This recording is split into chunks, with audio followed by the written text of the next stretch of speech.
அமெரிக்க ஜனாதிபதி Donald Trump கலந்து கொண்ட உயர்மட்ட விருந்து நிகழ்ச்சியில் நேற்று இரவு பயங்கர துப்பாக்கிச் சூடு நடத்தப்பட்டது. தங்க சாம்ராஜ்யம் சுவிஸ் சூரிச் எஸ்கேடி நாதன் கடை.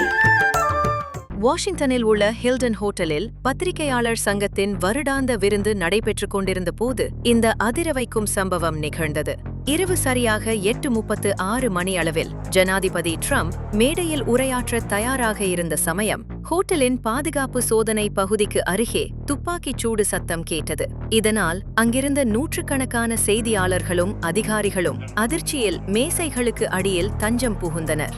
சத்தம் கேட்ட உடனேயே ஜனாதிபதியின் பாதுகாப்பு படையான சீக்ரெட் சர்வீஸ் அதிகாரிகள் மின்னல் வேகத்தில் செயல்பட்டனர். ட்ரம்ப் மற்றும் அவரது மனைவி மெலனியா ட்ரம்ப் ஆகியோரை சூழ்ந்து கொண்ட அதிகாரிகள் அவர்களை மேடையிலிருந்து பாதுகாப்பாக வெளியேற்றினர். துணை ஜனாதிபதி ஜே.டி. வான்ஸ் மற்றும் வெள்ளை மாளிகையின் முக்கிய அதிகாரிகளும் உடனடியாக அப்புறப்படுத்தப்பட்டனர். தாக்குதலில் ஈடுபட்டது யார்? பிடிபட்ட நபர் கலிபோர்னியாவை சேர்ந்த 31 வயதுடைய கோல் டோமாஸ் ஆலன் என அடையாளம் காணப்பட்டுள்ளார்.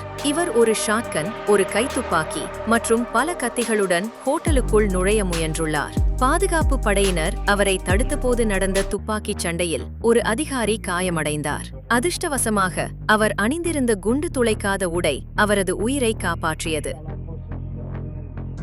சம்பவத்திற்கு பிறகு செய்தியாளர்களை சந்தித்த ட்ரம்ப் பாதுகாப்பு படையினரின் துரித நடவடிக்கையை பாராட்டினார். இதுபோன்ற கோழைத்தனமான தாக்குதல்கள் என்னை தடுக்காது என்று அவர் உறுதிபட தெரிவித்தார். மேலும் இந்த தாக்குதலுக்கும் ஈரான் போருக்கும் தொடர்பிருக்க வாய்ப்பில்லை என்றும் அவர் குறிப்பிட்டார். தற்போது அந்த நபர் கைது செய்யப்பட்டு FBI வசம் ஒப்படைக்கப்பட்டுள்ளார். மேலதிக விசாரணைகள் தீவிரமாக நடைபெற்று வருகின்றன. தொடர்ந்து இதுபோன்ற உலகளாவிய செய்திகளை தெரிந்து கொள்ள எங்களை பின்தொடருங்கள்.